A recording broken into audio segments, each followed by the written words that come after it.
Do you have some great ideas for content but just don't know where to start? Do you have some great ideas that you'd love to share with the world but something's holding you back? What's going on, everyone? It's your host, Mateo Elvira from the Sales Div Squad podcast, back with another special episode on content, branding, marketing, you name it. So stay tuned. One of the biggest inspirations for me personally to create content and who I'm learning on how to become a better content creator is none other but Gary V.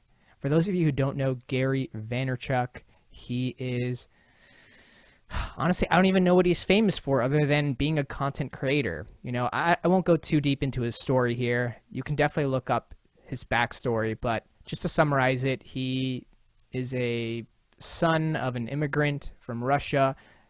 Dad owned a wine company. He took that wine company and blew it up because right when he started to create content or learn about business was like the same time, social media and the internet started popping up. And so he kind of was one of the early founders of like content creation, early investors in like tech companies like Twitter, Facebook, Uber, right? He's been around and been doing it, and he's continuing to push out content. But I think what's unique about him is he's almost created a content model. I like to call this the Gary V content model. He has actually a link. I'll have a link down below to the webpage on his website that sort of explains this. But I wanted to do my own video kind of talking about what I've gathered and what I've learned from the Gary V model that I incorporate in my content creation every single day. So let's go ahead and hop into it. So the first pillar or the first theme from the Gary V content model is to just create, record as much as possible. There's so many people out there that will not create content because they have fear, uncertainty, doubt in themselves. They're scared of the opinions of others. And it's interesting, right? Because I feel like Gary V takes the complete opposite approach. In fact, while other people are still thinking about what they're going to do next or if they should do it, he's already posted like 20 things, right? So he almost uses speed to his advantage because he is just a content machine. He's not afraid of what anyone else has to say, or, he knows what he has is valuable and he's going to push out as much content as possible. What's unique about him is that he records as much content as possible. He takes his phone everywhere. You'll probably see him do videos like in a taxi because an idea came to my head. But his idea is that he's literally going to record as much content as possible so that he has a large variety and a large library that he can use for micro content, which we'll explain a bit later, and just distribute on other platforms. So the main pillar, or the main number one theme that I've learned, is just create content. Don't be afraid to not post anything. Post it. If you have an idea, you have something cool that's worthwhile sharing, post it out there. Don't overthink it. I think that's where a lot of people get stuck. They're afraid of what could happen. Again, there's people out there that are banking on the fact that you will never post content, even though you have a better idea and you have good content and you have good ideas. If you don't execute it, it goes to waste. So don't be that person. Tip number 2 is, sorry, I have these notes written down, is understand the platforms that you're posting on. And what I mean by this is understanding the platforms at which you're posting on, right? Twitter and TikTok and Facebook and LinkedIn, they're totally different. You use them for totally different reasons, right? So you need to understand how these platforms work, what type of content is being pushed onto these platforms, and being able to repurpose and tailor your content to that platform. Let me give you an example. LinkedIn is very professional oriented, very business oriented, whereas TikTok is all about creating something unique, and it rewards the creator, and it's mostly like fun and creative and unique things, right? And so you need to understand the platforms that you want to post on, right? You use the app as if you were a consumer. What do you like about it? What content do you enjoy? What do you feel is not out there that you feel like you could introduce to the world that's unique and different, right?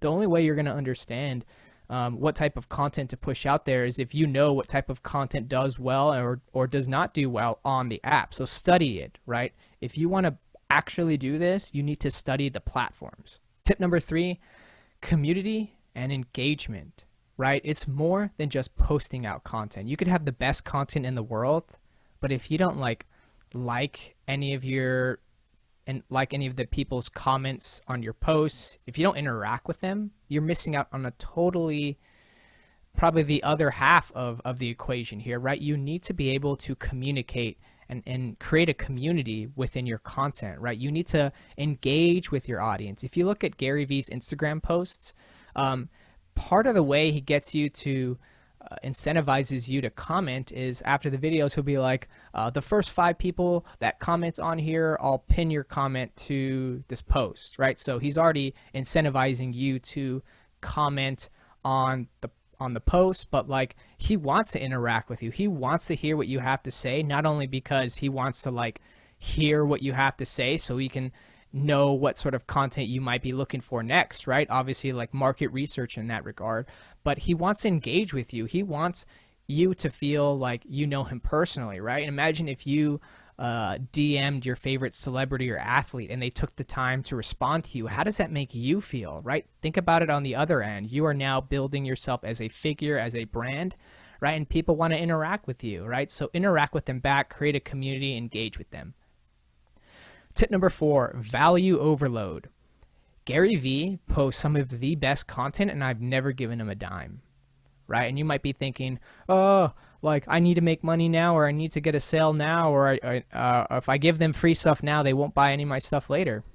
But look at him, right? Gary Vee has presentations all around the world and they're probably filled. I don't know about now with COVID, right? But like if you go on YouTube and see one of his speeches, those things are packed, right? His idea is I'm going to give you as much value and as much content for as free as possible, right? To the point where you're like, shoot, well, I got to pay this guy because he's giving me so much free stuff. Or imagine what you can get from him if you pay.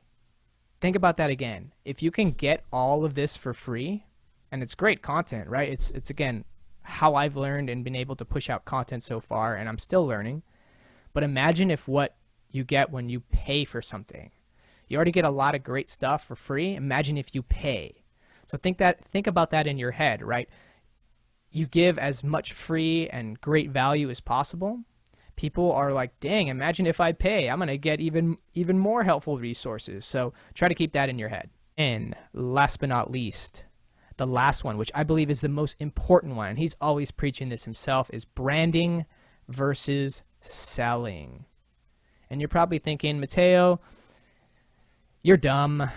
Companies and people still need to sell. Branding is just what you do for fun, or it's just your social media, right? And I'm here to say that, sales is hard. Imagine having to cold call 100 people to maybe speak to 20 people to maybe book one person who might be interested in your product, right? Sales is tough, and it's only getting tougher now, especially with cold calls. And, I don't personally answer too many cold calls, right? That's just me personally. And so how do you educate your buyers, or how do you meet your buyers where they're already at, to the point where, you can get people more interested or more bought in and more educated on the front end, to the point where, when you're having a conversation, a business conversation with someone, they already know what you do and they already know what you're capable of, and they're ready to move forward, right? So this idea of selling versus branding, Gary Vee is a huge proponent of this. He just builds brands. He focuses on his brand. And what is a brand? If you think about it, it's taste, right? Every brand is different, right? The McDonald's brand is different than the Nike brand, right? But like when you see a Nike commercial and you're pumped, and it shows you that like some of the craziest athletes and what they do to work hard, right? And how I feel empowered after watching a Nike commercial, right? It has a certain emotional tie to it, right? And I'm already educated, right? How many times have you seen a food commercial and you got hungry after that and you decided to order it, right? I know that was kind of a dumb example, right? But like, how do we educate people? How do we give value to people? How do we build a brand that supports the ecosystem, right? Again, sales is hard, in my opinion. Cold outbound is so hard, and it's dying, right? I don't want to answer a cold call. I don't want to be pitched. If I don't know about your product or service, the chances of you converting and buying are extremely low. Now, granted, I'm probably going to hear some people say, well, yada, yada, yada, you still need a cold call. Yes, I get that, right? But if you think about it, how do we be as most effective as possible with our businesses, right? How do we get the most leverage and educate the most people? And I'm here to say that it's branding. It's creating content to support your brand, creating content to support the ecosystem in which your company and brand lives in, creating content that helps and adds value right on the spot to your prospects, right? This is the future, in my opinion, right? We're becoming more and more addicted to these things right here, our phones, our social media, right? Think about it. We want to meet our customers. We want to meet our prospects where they're at, educate them, empower them, give them value, and to the point where they already know about us, and we're warming up those calls, we're warming up those introductions, and we're changing the way business is done in social media. So let me know what you guys think. Is cold outbound dying? Is branding the future? Let me hear down below. If you found this video helpful at all, please, please, please hit that like button, hit that subscribe button so we can continue to push out amazing content for you guys. It would really mean a lot to me, and I thank you so much for checking out this video. Please check out Gary V's content. I can't say enough how much of an inspiration he's been for me personally, and what he continues to do for entrepreneurs across the globe. So maybe one day I might be able to be at his caliber, but I'm going to be working on, creating content and following these guidelines here as I continue with this YouTube channel. So hopefully you guys found this helpful, and we'll catch you on the next one.